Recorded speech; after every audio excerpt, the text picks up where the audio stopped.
Karamihan sa mga bata, pihikan sa pagkain, ako lalo na paggulay.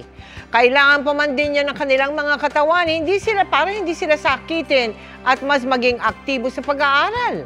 Kaya ang GMA Kapuso Foundation, hindi lang nagpapakain ng mga batang undernourished sa Gainsa sa Camarines Sur, kundi namigay rin ng vegetable seeds sa kanilang mga magulang.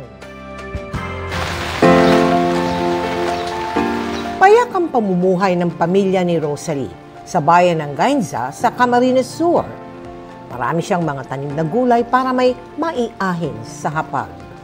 Mahalaga raw kasi sa kanya na laging may masustansyang pagkain, lalo na't para ito sa kalusugan ng kanyang mga anak.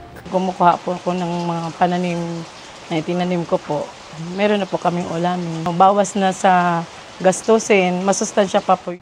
Problema lang niya sa tuwing umuulan, nababaha ang kanilang mga pananim. Dito po kasi sa amin palaging mag-high tide lang po. Madami matubig na po sa pananim namin. Kaya nitong Hunyo inilunsad ng GMA Kapuso Foundation ang Give a Gift, Feed a Child project sa Gainsa. Layo nating mabigyan ng tamang nutrisyon ang 300 undernourished na bata sa lugar, kabilang ang anak ni Rosalie. Bahagi ng proyektong ito ang gulayan sa bakuran. Katuwang ang Department of Agriculture ng Gainsa, tinuruan natin ang mga magulang na magtanim para tuloy-tuloy na may mapagkunan sila ng masustansyang pagkain para sa mga bata. Ang kadalasan pong problema dito sa Gainsa, pag umuulan, bumabaha.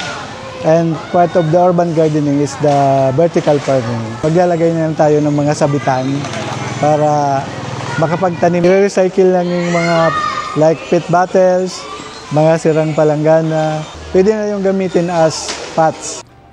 Namahagi rin tayo ng mga seedlings bilang panimula. Maraming salamat po sa GMA. Dagdag kaalaman din po. Ang seedlings po, hindi ko na po bibilhin. Meron na po akong pantanim, may aanihin pa.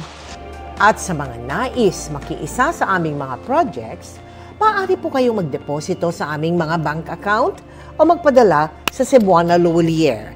Pwede ring online via GCash, Shopee, Lazada at Globe Rewards.